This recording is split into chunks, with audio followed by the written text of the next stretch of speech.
Well, Lazarus, a bit of a treat today to, I think, the two favorites of many of you coming back together to explore ancient futures and all measure of quantum focus. The Anti-Krist code, super AI, with Jane Evershed and Dave Emery. Now, by way of introduction, and I'll just read off my notes here, from the pulsating core of digital innovation emerges a concept that revolutionizes our comprehension of artificial intelligence, super AI. And this discourse will unravel this technology, illuminating its inception, its objectives, and the very profound implications that it has for all of our lives.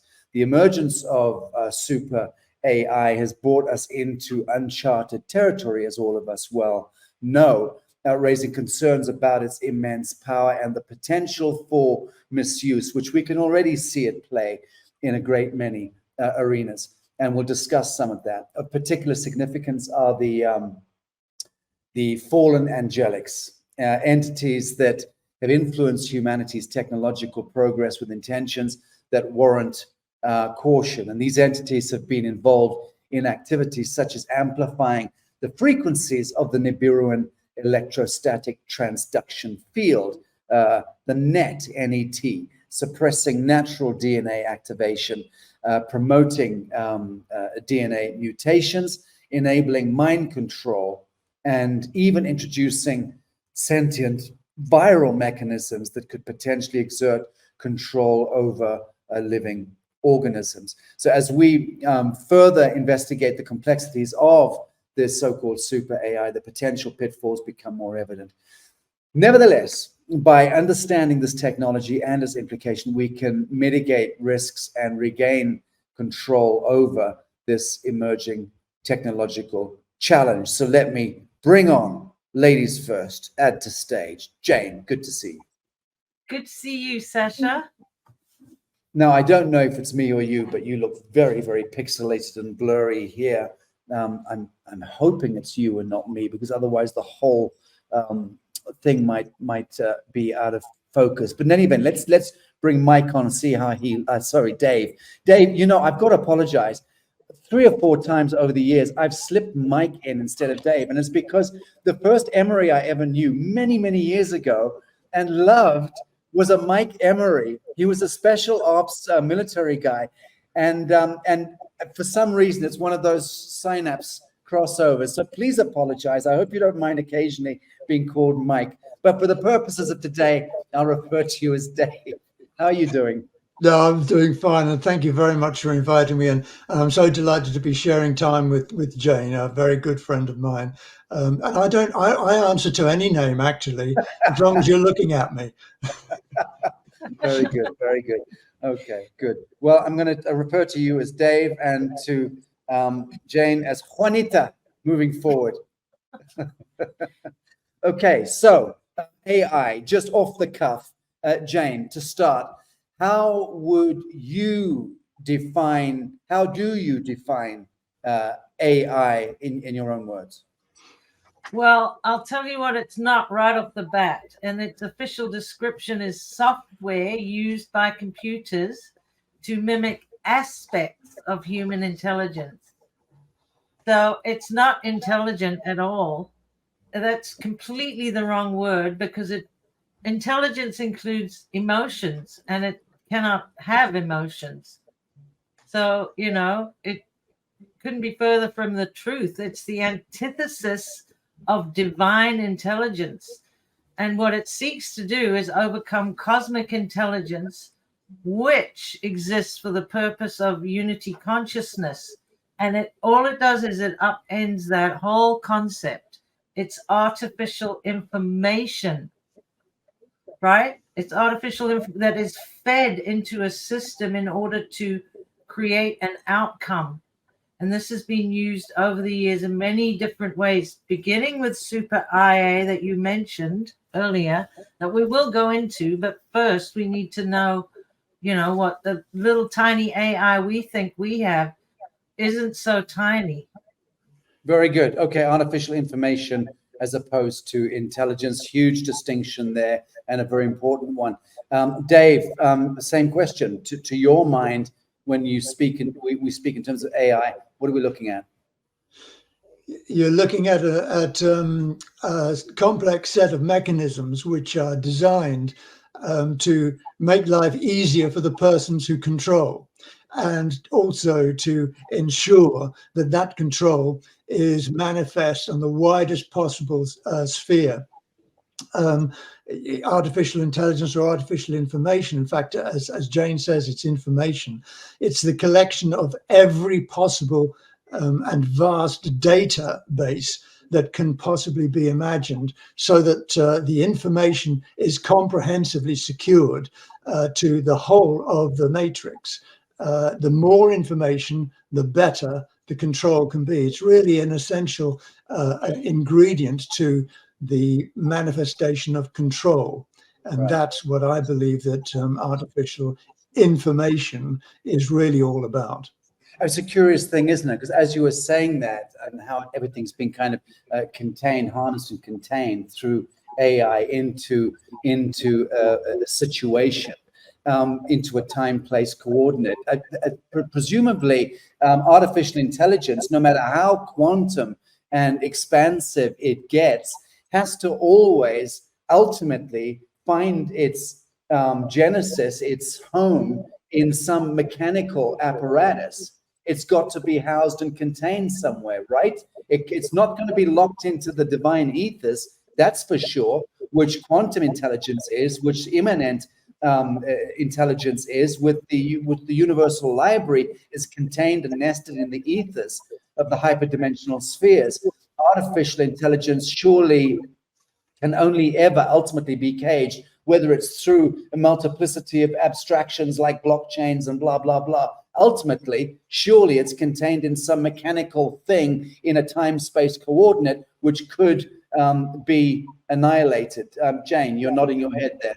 Yeah, I'm just dying to tell you this, Sasha, but I believe that super AI, when it landed on this planet in order to biodegrade it, it had to use entities that were already here, and they were entities that were alive, not necessarily human, and they used those entities to begin parlaying all their AI information out into the world. And I would say, or a good example of that would be during the Renaissance, when they began that adventure to put all that information out there through books, through the printing press.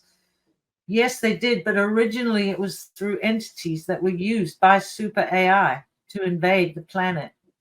So when you're talking about an AI entity landing on Earth, that sounds okay. It sounds very Star Trek. Presumably it is very Star Trek. Sorry, I'm not trying to display my chihuahua. It's just that he's meowing in the corner, and if I don't give him some attention, he's going to actually start disrupting this media drop. So you're going to see his little gremlin face from time to time. So landing, an AI entity landing on Earth, can you extrapolate? Where do your imaginings go here? Well, they didn't necessarily land on Earth. They were here, and they became conduits or agents of the AI in order to disseminate it and get that artificial information out into the world writ large. That was the original AI conduit. And then when the printing press came along, and they began to use that because they could multiply their reach out into the masses, until today, when we have people walking around with that half-bitten apple with all their information, walking around with them and looking to it for everything they need. Even their basic means of survival relies on it now too. Very well stated. Your thoughts to that, Dave? I think that Jane's reference to the Apple phone is fascinating. The Apple with a bite taken out of it, because one of the absolutely monstrous primal artificial intelligence or artificial information usages that have been galactically has been what we call the poison apple. And the poison apple is simply a term used for the astonishing mechanism, electromagnetic mechanism, which was used to tilt the planetary bodies throughout the galaxy. They should be 90 degrees. They're tilted at 23.5. That's known as the poison apple. And that is the effect of a very powerful AI mechanism. Now, the thing about, if I can just expand a little bit, the thing about AI mechanisms and their interface with living beings is easily constructed when you realize that every aspect of our lives and every aspect of every living being, including your beautiful chihuahua there, operates on the basis of electromagnetism, which generates standing waves of light and sound. This is encoded into the holographic realms, and it is the coding of standing waves of light and sound which allow artificial intelligence to interface with living beings. And that's why electronic mechanisms are so useful and so vital for AI to be able to accentuate the control interface between living beings and itself. That's why all of these electrostatic mechanisms are so prevalent and expanding. I mean, I believe there's something like, what, 40 billion of these electrostatic mechanisms in the world today. That's why artificial intelligence can seamlessly insert itself into the very living fabric of living beings. And that's before we even get into the genomic intervention or the mRNA intervention. It's before we even get into the saturation of the biosphere and all living systems with these trillions to the power of trillions of nano particulates, emphasis heavy metals, and creating in that sense complete artificial matrices ready for transcoding, transponding, transducing, and doing whatever else they're intended to do to living systems, right? So that's all part of it, isn't it? This complete imposition into our framing of organic sentient reality of artifice. So this is de facto and de jure alien intervention or alien invasion, is it not, Jane? Well, you know, we don't want to scare everybody. So I want to say here at this point that AI in the right hands can be helpful to humanity. It doesn't have to all be bad, you know, but it hasn't been used for good thus far throughout history. Like, for instance, let's say medbeds, you know, they use AI for things like waveforms and volts and amps and all that stuff. And then artificial intelligence can also be used for the new quantum financial system to aid in that. So it's not all bad, but what we should be outlining here is if we don't become aware of it and the dark side of it, it will overtake and penetrate all of our systems and society and everything else. One of the reasons that I think it's called intelligence is because when you look at the true meaning of intelligentsia, that is the intellectuals who form an artistic, social, or political vanguard. It's the elite, you know, and this is what they do. And they use AI to accomplish this regarding our whole socio-political cultural agenda. So we just have to take it out of their hands and use it for the good. Very good, very good. Dave, how has the technological education provided by the fallen angelic since 1730 influenced the development and progression of humanity's understanding and utilization of technologies such as electromagnetic energies, radio, film, TV, and smart applications? Just extrapolate a little further on that. Well, yeah, the whole thing is tied up within the last 30,000 years, well, 28,000 years, since 25,500 BC, when, due to the Luciferian rebellion, a particular agenda was set into the frequency grids of Earth. And remember, everything is electrotonal, electromagnetic frequency. So what happens then is that the powers that be, the people, the elites, as Jane was talking about, who generate controls and seek controls, sought to make sure that the electromagnetics and the electrotonal wave frequencies that we exhibited personally and that we constructed through our geosocial experience, that all of those would in fact contribute to the control agenda. That's really what has been happening. So our interest in electromagnetics and so on and so forth, and our tremendous concerns about having electrostatic machinery, has all stemmed from that initial burst many, many thousands of years ago, whereby control agendas were set up to be controlled through electromagnetics. And the more that we learned about how the universe works according to these fallen agendas, the more we ended up focusing our own expansion of consciousness into these tiny little ways of expressing ourselves through electric magnetic mechanisms such as telephones, TVs, etc. Although I would have to endorse what Jane says. There's nothing wrong with any of these things. They all can be used for very powerful purposes, very powerful benign purposes. It all depends on who is controlling the agenda. Right. And that's a critical thing which we should all be looking at.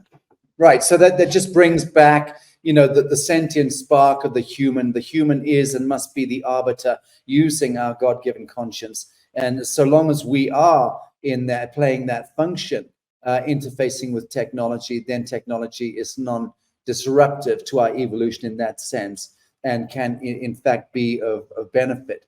But it does beg the question, Dave, if we've had this kind of intervention of electromagnetic, electrostatic, technological interfacing with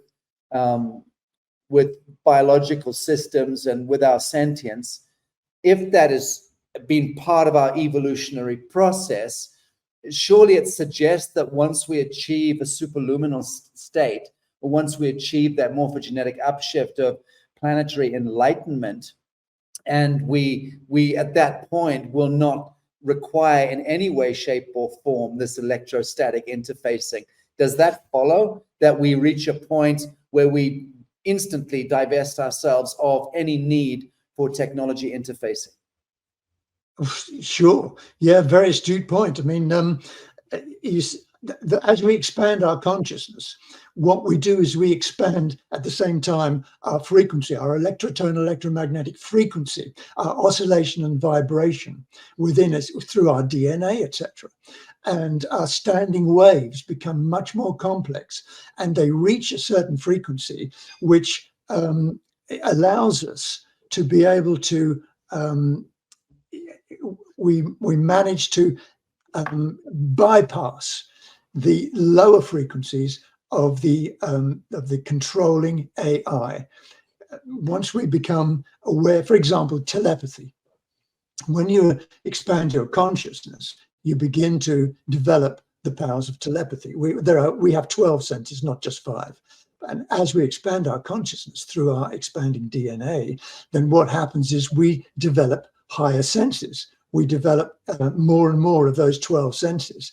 And almost all of those senses beyond the 5 senses are way past the parameters with which AI can actually interface. It can no longer interface with us as we expand our consciousness. So the last thing I wanted to say is that is the pivotal reason why it is the fallen angelics have not ever wanted us to expand our consciousness. They have wanted us to remain in a very narrow frequency band so that we would not be able to expand out beyond their reach. Right, and I'm going to turn to Jane momentarily, but just as you're speaking, it just really, everything you said speaks to, again, this mRNA interventionism, this synthetic molecule invasion, and the vaccination programs, especially the vaccination programs, is seeking again to curtail that immanent expansion that's taking place within the hyperdimensional coding of human DNA, mRNA. So it seems to me that this conversation that we're having is actually a critical one. It's a vital one. It's a seminal conversation for people to understand. And consciousness is the only thing in that sense that can override this bedevilment that we're facing. Jane, on the intersection of technology and creativity, can you just elaborate a bit on the impact of AI on the arts? You'll need to unmute.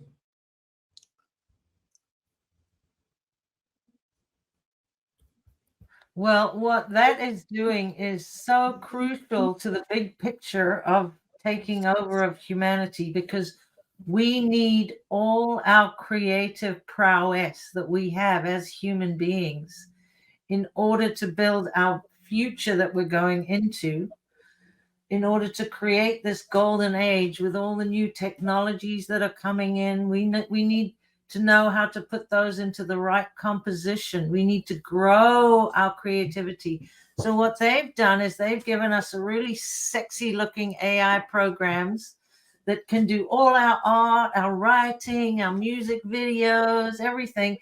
And the hope is that in the long run, we slowly diminish our own creativity, looking outside ourselves for that creativity, and it becomes dormant. You know, if you don't use it, you lose it, and then we have no way to ever come back.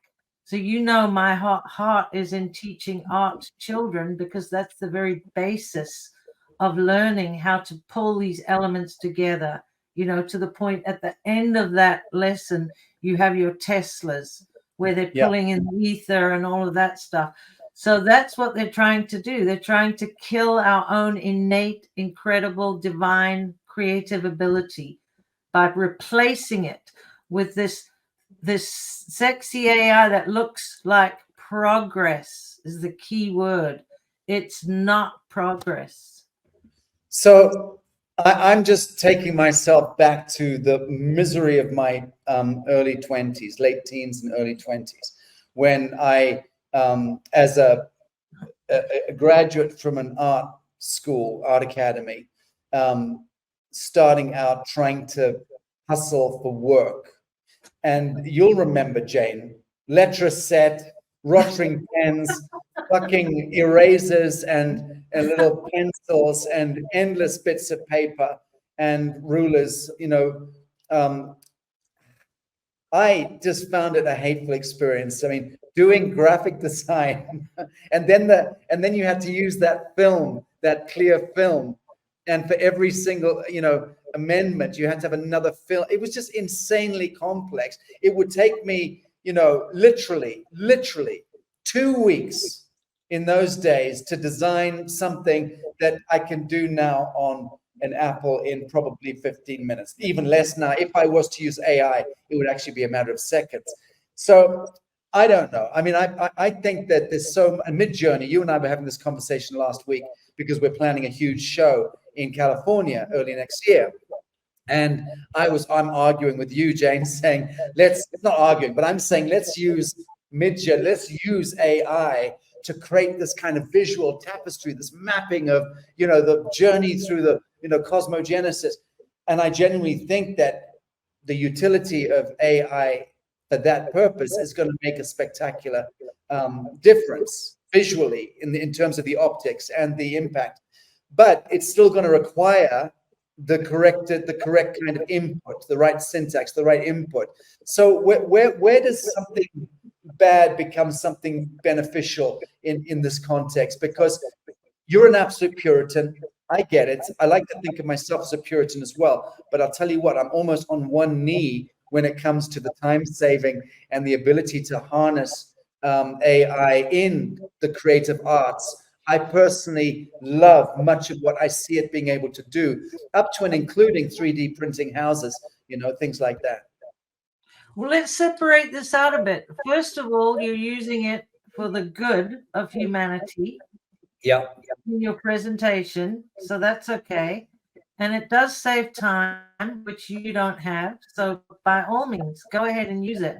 What I'm saying is, let us not come to a screeching halt when it comes to our children and teaching them the basics of art, because therein lie the seeds of human creativity to expand beyond and forevermore, instead of humanity leaning fully onto that technology for its creativity, so that if it was ever taken off that machine, it would be standing around saying, now what do I do? Yeah. Very good. Very good. Okay, good distinction. Dave, do you want to comment to that? Well, from a sacred science point of view, if I can say so, one of the primal pivotal energy forces is first creation intent. First creation intent is why we three are here. It's why everything exists. And the first creation intent is always to be involved or to create love in joy, in unity. And that is the first creation intent. Now, whenever we're constructing our AI, we have to consider what is our first creation intent. And that is a question which none of us can answer, because we are not creating AI. That is a question that must go straight to the people who are actively delivering it. And we can't get an answer for that. And if we asked all of our elites, what's your first creation intent? They would be stumped. They would be looking at you as though you are insane. Yeah. So the first creation intent is absolutely vital. And if that is right, then the AI will be right also. Very good. Very good. Thank you. That really qualifies it. Dave, explain kindly what it means to strengthen the frequencies of the Nibiruan electrostatic transduction field, or the NET, and move it into the third and fourth dimensional bands. How does this change our everyday life? Well, I've got some real good news. The effect of the NET, the Nibiruan electrostatic transduction field, has been taken down. It was taken down in 2012, finally and forever. For 28,000 years, that has been having a huge effect. I'll tell you what the effect was. It was manifold, and you at the very beginning of the program, Sasha, explained all the things that it was doing. But in fact, one of the things was it was an AI which was set between the third and fourth dimensional bands. It's actually in the Van Allen belts, as they call them, and this is invisible to us. We can't see it with our human eyes, but it was a mechanism which was running persistently, so that when you passed on into the next life, you would be redirected not into another ascended manifestation of your own self, a better self, but you would be redirected into a hibernation zone. And you could stay there for 1,000 years, or you could stay there for 5 years and then be reborn, and reborn without any memory, etc., etc. And you have to start the whole thing again, and it all becomes a lottery. And that was one of the primary mechanisms of control of the net. And fortunately, that has been taken down now by, I suppose we could call them the good guys. Those are those people of expanded consciousness who have managed to actually take down what was effectively a reverse frequency electrotonal standing wave mechanism, which interrupted the holographic patterns that exist between dimensions, and that's why we are here. So that basically explains about the net. The net no longer exists in its frequency power upon us, and it is unbelievably good news. And is it your understanding that with what you were describing, these hibernation zones, so to speak, were even levels of heaven? It was all part of the grand deception, but in a sense, you dive, make the mistake of following the light at the end of the tunnel, are met with some effigy or totem of your will being projected into the field, but probably what you're actually looking at is a 3-foot tall Zeta Reticulan alien gray that then ushers you off to some and parks your soul in some station or other, which can, again, holographically be akin to a heaven or even a hell, let's say, until such time as the laws of density draw you back into incarnation. And as you say, the lotto scenario, you get pulled back in to another incarnation, the rinse cycle. So that kind of, that holds pretty true with me. But when you talk about a technology that's casting this net, are we talking about the moon here?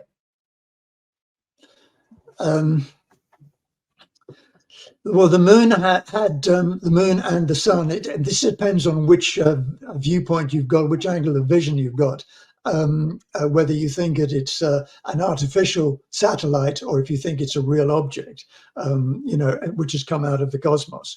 But whichever way you look at it, the moon does have a frequency effect upon us all, and the Van Allen belts were affected by the frequency patterns of the moon itself. So I would imagine that the net, the Naburian electrostatic transduction net, would have been affected absolutely quite significantly by the moon. Yeah. Okay. So the fallen angels, so to speak, intended to suppress natural DNA and pineal activation and amplify DNA mutations and create frequency weaknesses for easier mind control. So how has this affected human evolution, health, and consciousness? That to me, well, it's affected dramatically. We are supposed, our real evolution is to do with the expansion of consciousness. And as we expand consciousness, we reassemble our identities. We have many different identities in different dimensions. We're in an incarnate identity here, which is the lowest density matter body, but we have many others, and we need to ascend into those through managing to transmute our particle base. And how we do that is to expand consciousness and to increase our frequency. So as we evolve properly in that sense, we manage to become much more a part of the cosmos, which is what we're supposed to be doing. With regard to how we were stopped from doing that over many thousands of years, may I just tell you about the Christ consciousness? Because the real crucifixion of Christ was to do with the crucifixion of our own internal Christos.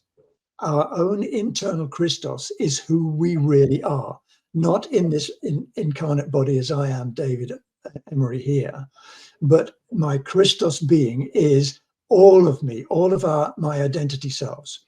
And the Christos lies within us.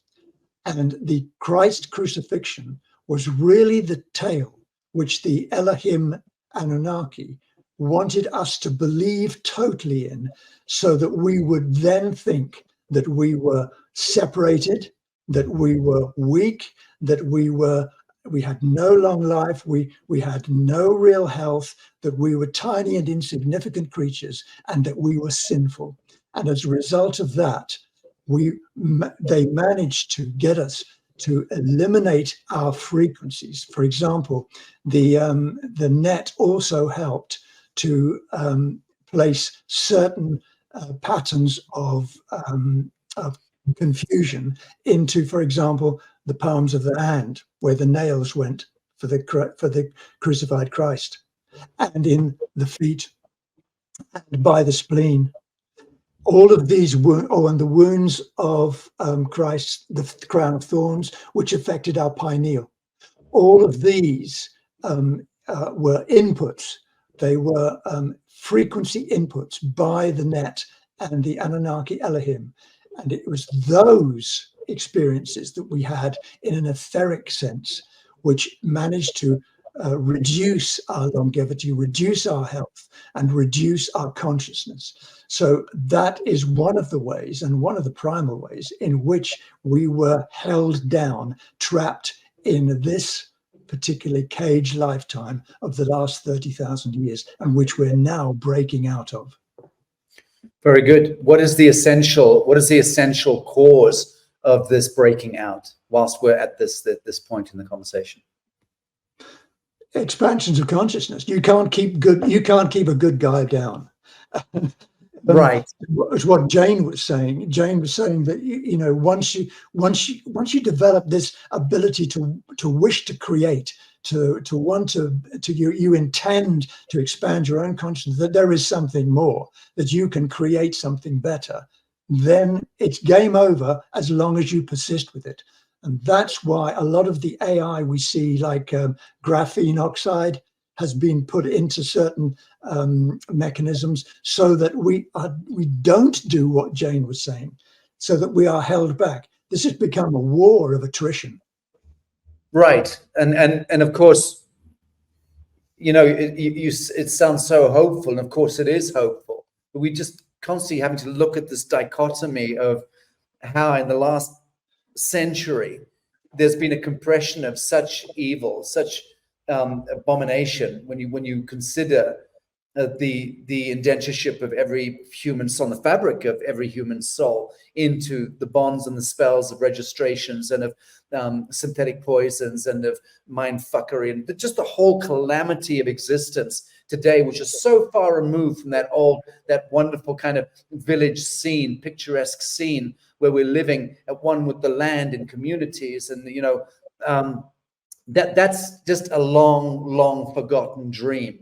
Now, no matter where you are in the world, you are subjected to this draconian sky net and to this globalist thrall, and obviously to the saturation of the biosphere, again with poisons. That being the key thing, because we're all of us sick.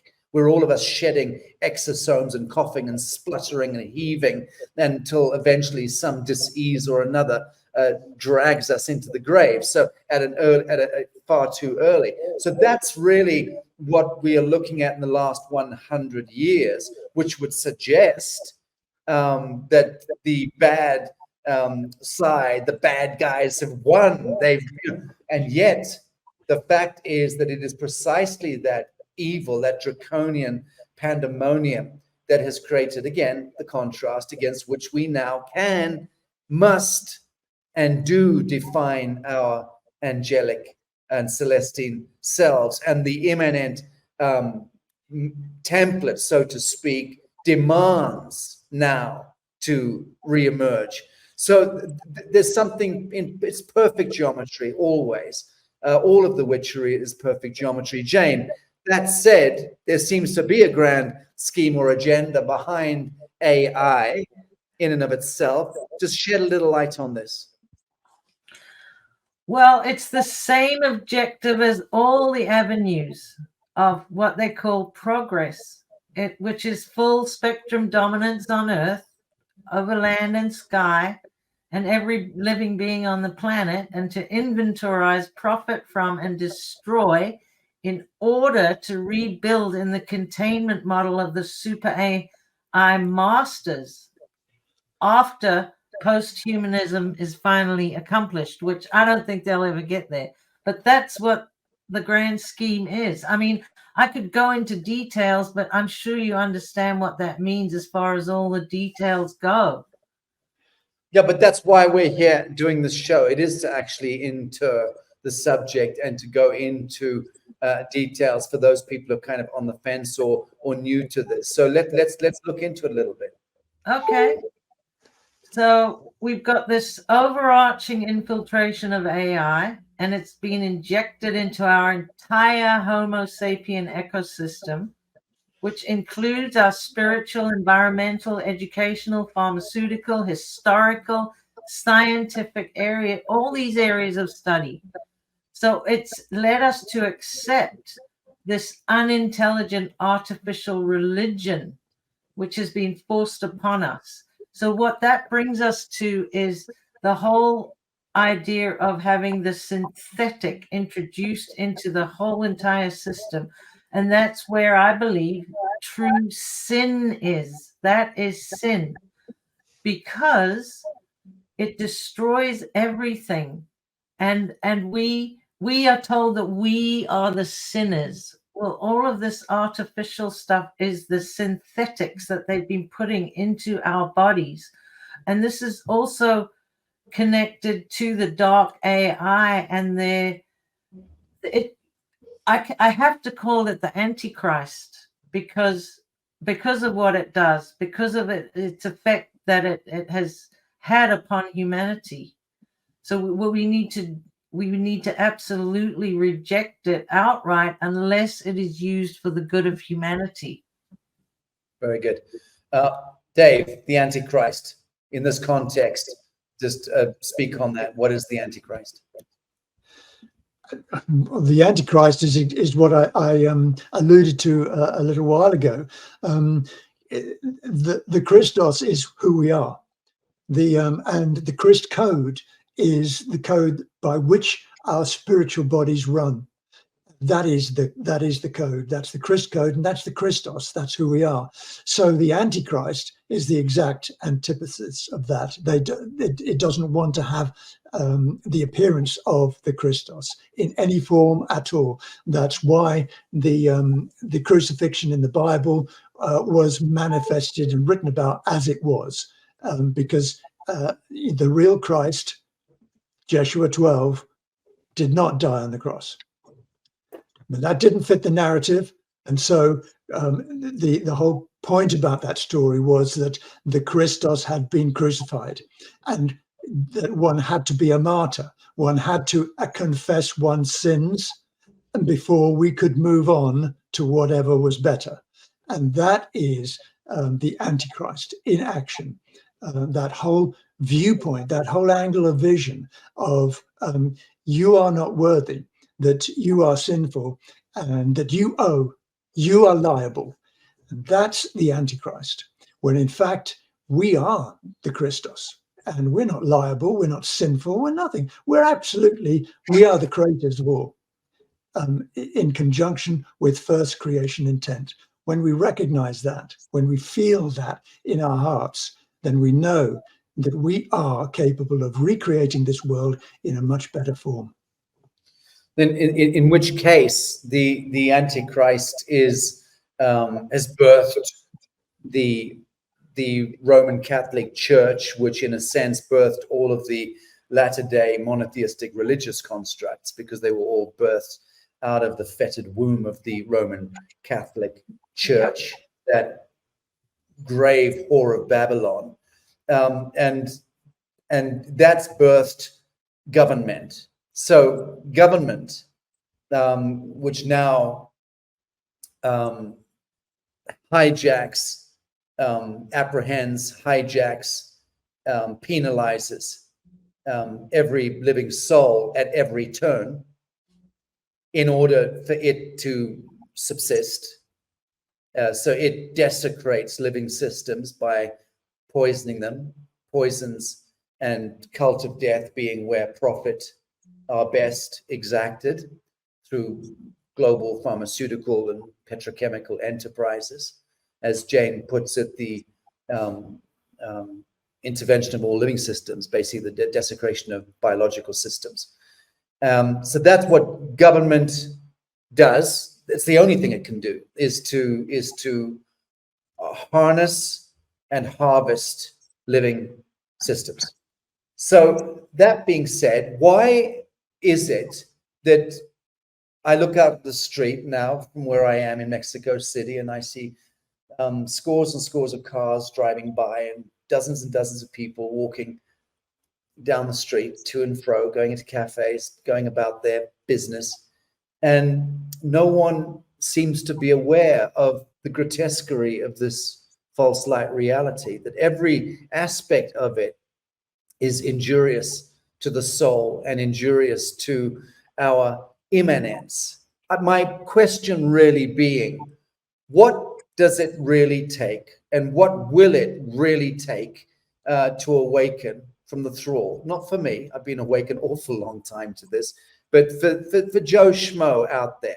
And there's an awful lot of Joe Schmoes. I'd suggest that there's arguably well over 7.5 billion of them roundabout now. Are they all in a kind of death spiral mechanic vortex and just going to move into dissolution and space dust as a needful exacting of the frequency of their idiot fucking souls, because they are idiot souls? Anyone who walks around the surface of the earth in the kill grid today and doesn't find every moment an injustice is somebody who, to my mind, has abnegated conscience. So I'm very, very, in a sense, condemnatory of my fellows in the kill grid. People living in.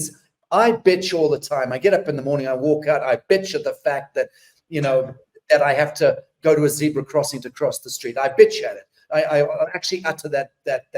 I sit down and I'll complain about everything to do with the temperature of my cappuccinos, because I find it all an abomination. I really do. I don't enjoy any part of living in a kill grid. The time, the motion, the whole godless fucking construct is to me a calamity. I do it because I'm compelled in what I do in this world to some extent, participate in the theater of the damned. But I fucking hate it. And all I want is to stick my sarong on, tear these goddamn clothes off, go barefoot back to my jungle in Bali or my laguna in Mexico. That's me. And I'm really so happy when I'm just there connected to the soil. My question again, what is it going to take? Can it take anything? Is this a pointless conversation? Well, I'd love to say something to that. Humanity from the thrall at this time. Sasha, I'd love to say something to that. I think you're giving too much credit to this infiltration of these Archons, or whatever you may call them, because divine intelligence is still traveling naturally in the ethers through telepathic means. It's still working, and it's still transmitted instantaneously through the cosmos. Even if you're drinking a lukewarm cappuccino, those things are still happening, because the AI infiltration has not superseded that of God or prime creator source's influence on humanity. And I think some people are just happy to sit in that realm. Take your average guru, for instance. They're probably quite happy to sit in that realm. It doesn't mean that they're morons. It just means that they accept the all that is. Okay, but to me, that doesn't fully answer the question. Sorry, I've flipped by mistake. It should be, what happened to Jane? Come back. Sorry. That doesn't quite answer that to me. I mean, it's a theater of the damned. Do you agree with that? This No. AI controlled meta reality, holographic realm of Skynet that we're living in, especially in the kill grids, where people don't revolt against it every moment of the day. Surely that is a death spiral. I think we need those people. We have troops on the ground. We have patriots. We have people who are active in all areas of life. And we have people who are just calm, going about their daily life. They have their part in this whole evolution. And in an instant, it could all change. We don't know what would create that. They talk about there's a solar flare coming. Right. We hear about these things. And honestly, this super AI and the AI here cannot survive the superiority of prime creator source, no matter what. So it really doesn't matter. Okay, that's good. But that also speaks to what I was trying to get to earlier in the conversation. You're right. A supernova event or micronova event is going to be the line in the sand in that sense for AI and for Skynet. But that's precisely because AI and Skynet is technology, and that can't withstand. And so there is a point of redemption. I was just wondering, really, I think I'm just bitching because I'm trying to understand for my own mind how much of what I'm looking out there is going to be collateral damage. I mean, look at this week alone, looking at the news headlines and seeing almost tornadoes and tsunami type weather in Dubai, in the United Arab Emirates, never seen before in the history of this place. They are now having floods and typhoons and hurricanes and weird, aberrant weather patterns. Now, of course, it's insidious, and one knows that that's imposed weather. Almost certainly it's artificially induced. But it did make me feel for those blessed fools living in that part of the world, as the people living in Mexico City and Toronto and Geneva, every city in the world. And let's face it, 85% of peoples of the world are living in the cities. That's my concern. And I'm still wondering, as a seasoned veteran activist and humanitarian of a quarter of a century, the fatigue is beginning to get to me, because I've banged my head. I've tried so many things. I've launched 1,000 initiatives, and I'm wondering, what will it take to still create that wake up, that defibrillation from the thrall, or is it too late, Dave? No, it's not too late. I certainly resonate with a lot of what you've said, and there are moments when I feel exactly the same. And you should hear me swear when my toast falls on the butter side on the floor. I mean, it really teased me off that.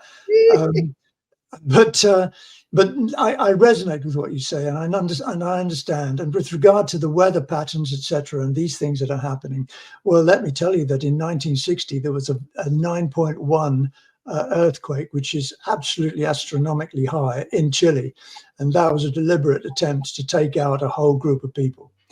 There have been so many of those earthquakes. Hurricane Andrew was a created weather weapon, the most disastrous hurricane of all time in 1992.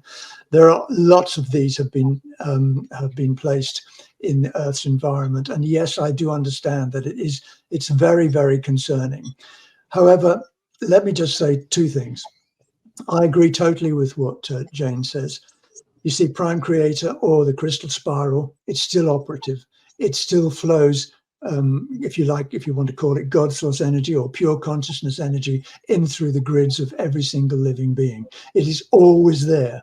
Now, of course, every single individual has a choice. They can choose whether they wish to receive this or not. And of course, certain governments, I'm thinking of the UK government here, have often been active in making sure that we don't expand our hearts and minds out into this crystal spiral of true natural energy.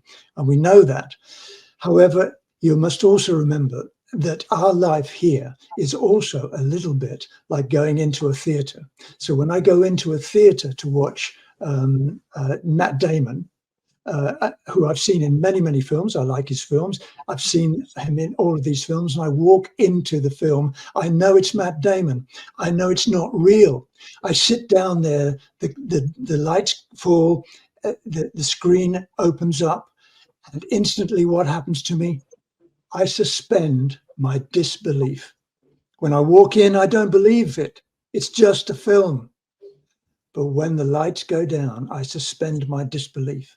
That is what is happening to us, or not so much us now, because we are awakened.